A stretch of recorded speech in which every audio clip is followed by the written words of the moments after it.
नमस्कार। आज हम बात कर रहे हैं एक बहुत ही मशहूर किताब की समीक्षा पर, रॉबर्ट कियोसाकी की रिच डैड पुअर डैड। इसने लाखों लोगों की पैसों को लेकर सोच बदली है, ऐसा कहते हैं। तो हमारे पास इस पर एक समीक्षा है और हम देखेंगे कि इसमें क्या खास बातें हैं। ये कहानी है दो पिताओं की। एक पुअर डैड जो पढ़े लिखे थे, सरकारी नौकरी में थे, और दूसरे रिच डैड जो बिजनेस करते थे, निवेशक थे। बिल्कुल। ये किताब जो 1997 में आई थी, ये पर्सनल फाइनेंस और आप कह सकती हैं सेल्फ हेल्प जॉनर की है।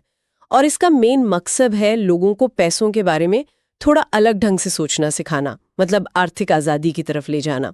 ये दिखाती है कि भाई अमीर और गरीब लोग पैसे को लेकर कितना अलग सोचते हैं और कैसे अलग तरह से एक्ट करते हैं। हाँ, और समीक्षा का जो सबसे बड़ा टेकअवे है वो शायद ये लाइन है, पैसे के लिए काम मत करो, पैसे को अपने लिए काम करने दो। ये सुनने में ही बड़ा अलग लगता है। जहां पुअर डैड अच्छी नौकरी, सिक्योरिटी, इन चीजों पे जोर देते थे, वहीं रिच डैड का फोकस था कि भाई पैसा काम कैसे करता है और उससे और पैसा कैसे बनाया जाए। हाँ, और समीक्षा बताती है कि ये सोच ये सीधे सीधे जुड़ी है संपत्ति यानी एसेट्स और देनदारी यानी लाइबिलिटीज के फर्क से। रिच डैड सिखाते हैं, जैसा समीक्षा में है, कि अपनी कमाई से ऐसी चीजें खरीदो जो तुम्हारी जेब में और पैसा डाले। भले ही तुम सो रहे हो, जैसे कोई प्रॉपर्टी जिससे किराया आ रहा है या स्टॉक्स जिससे डिविडेंड मिल रहा है। ये हुई संपत्ति। अच्छा, और देनदारियां फिर वो हुई जो पैसा निकालती हैं। जैसे कार की ईएमआई या कोई महंगा गैजेट। बिल्कुल सही पकड़ा। समीक्षा के मुताबिक रिच डैड का सिद्धांत था कि संपत्ति बढ़ाते जाओ और देनदारियों से बचो।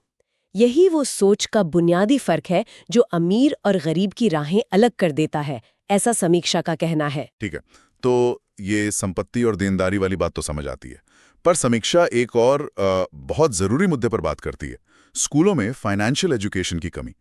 स्कूल हमें नौकरी के लिए तो तैयार कर देते हैं, पर पैसा मैनेज करना कौन सिखाता है?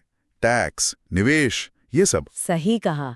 समीक्षा इस पर जोर देती है। रिच डैड के अनुसार टैक्स कैसे काम करते हैं, निवेश क्या होता है, यहाँ तक कि अपनी खुद की बैलेंस शीट समझना, मतलब आपके पास क्या है और आप पर क्या उधार है, ये असल वित्तीय ज्ञान है। और स्कूलों में ये ना सिखाया जाना एक बहुत बड़ी कमी है। यही समझ असल में अमीर बनने की नींव है, ऐसा किताब का मानना है, जैसा समीक्षा में बताया गया है। और ये जो वित्तीय शिक्षा की कमी है, समीक्षा कहती है कि शायद यही वजह है कि हम डर और लालच के शिकार हो जाते हैं। मेरा मतलब है जैसे नौकरी खोने का डर या फिर ज्यादा खर्च करने का लालच, है ना? हाँ, बिल्कुल। समीक्षा इस बात को हाईलाइट करती है। डर हमें क्या करता है, एक सुरक्षित नौकरी से चिपके रहने को कहता है, भले ही उसमें ग्रोथ ना हो। और लालच, वो हमें ऐसी चीजें खरीदने पर मजबूर करता है जिनकी शायद हमें जरूरत भी नहीं, या जो हमारी देनदारियां बढ़ा देती हैं। रिच डैड की सलाह, जैसा समीक्षा बताती है, यही है, अपनी भावनाओं पर, इमोशंस पर काबू रखो और दिमाग को पैसा बनाने के लिए ट्रेन करो। सिर्फ नौकरी ढूंढने के बजाय अपना बिजनेस शुरू करने या निवेश से कमाई करने पर ध्यान दो। समीक्षा में किताब की तारीफ भी की गई है। कहा गया है कि लेखक का अंदाज काफी सरल है, पर्सनल कहानियों से समझाया है, तो आम पाठक आसानी से रिलेट कर पाता है। पैसों को देखने का नजरिया बदलने और फाइनेंशियल एजुकेशन का महत्व समझाने में ये किताब सफल रही है, ऐसा समीक्षा मानती है। हाँ, लेकिन समीक्षा कुछ कमियों की तरफ भी इशारा करती है, ये भी बताना जरूरी है। जैसे किताब में बताई गई कुछ बातें शायद मिडिल क्लास के लोगों के लिए उतनी प्रैक्टिकल ना हो, करने में आसान ना हो।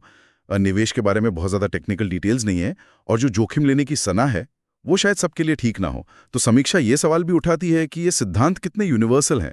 हम यहाँ सिर्फ समीक्षा में जो लिखा है वही बता रहे हैं। तो फिर कुल मिलाकर समीक्षा का निचोड़ क्या निकलता है? इसका फाइनल वर्डिक्ट क्या है? देखिए, समीक्षा के अनुसार रिच डैड पुअर डैड सिर्फ एक किताब नहीं है, ये एक तरह का माइंडसेट शिफ्ट है। ये जो पारंपरिक सोच है ना पैसे को लेकर, उसको चैलेंज करती है और पाठक को नए ढंग से सोचने पर मजबूर करती है।